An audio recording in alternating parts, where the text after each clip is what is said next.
বলছিলাম ইকরা আপুর কথা। ইকরা আপু তার স্বামীকে প্রচুর ভালোবাসে বিধায় সে চায় না তার স্বামীর ভালোবাসা অনেক কাউকে ভাগ করে দিক। সেটা সে নিজের চোখে দেখতে পাবে না বিধায়, নিজের কষ্ট হবে বিধায় সে নিজের জীবন দিয়েছে। কিন্তু সে একটিবার ভাবল না তার যে একটি ছেলে আছে, তার সন্তান আছে, তার সন্তানের কি হবে, কে তার মতো করে তার সন্তানকে ভালোবাসা দেবে। তার স্বামী হয়তো ইকরা আপু চলে গেছে, আরেকটা বিয়ে করে নেবে, কিন্তু তার যে এই সন্তানটা আছে, তার সন্তান তার মায়ের ভালোবাসা থেকে সারা জীবনের জন্য বঞ্চিত হবে।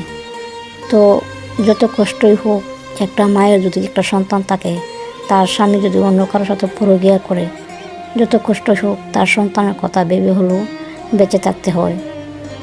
এই যে তার সন্তান এখন সারা জীবনের জন্য এতিম হয়ে গেছে, এটা খুবই একটা কষ্টদায়ক, যা মেনে নেওয়া যায় না। তার সন্তানটা হয়তো তার মায়ের অভাব সারা জীবনই রয়ে যাবে তার ভেতরে। তাই কখনো এই ধরনের ভুল কি করবে না। যদি কারো একটা সন্তান থাকে, তার সন্তানের কথা চিন্তা করে হলেও তাকে কষ্ট করে হলেও বেঁচে থাকতে হবে। আর একটা কথা কি হলো, মৃত্যু কখনো জীবনের সমাধান হতে পারে না। যে আমি চলে গেলাম বা আমি আত্মহত্যা করে গেলে সব কিছু সমস্যার সমাধান হয়ে যাবে। আমি যাকে ভালোবাসি তাকে বুঝিয়ে দেব যে কতটুকু ছিল আমার ভালোবাসার মূল্য, আমি তাকে খুব ভালোবাসতাম।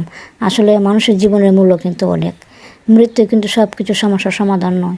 জীবনে হলো একটা যুদ্ধক্ষেত্র, এখানে প্রতিনিয়ত যুদ্ধ করে বেঁচে থাকতে হয় এবং যুদ্ধ করতে হয়, এটাই হলো জীবন। জীবনে আত্মহত্যা করে গিয়ে কোনো কিছু সমস্যার সমাধান করা যায় না, বরং জীবনের পরিস্থিতি আরও জটিল হয়। সেজন্য যত কষ্ট হোক, যতই জটিলতা তৈরি হোক না কেন, বেঁচে থেকে সমস্যার সমাধানের পথ খুঁজে বের করাই হচ্ছে একটা বুদ্ধিমানের কাজ।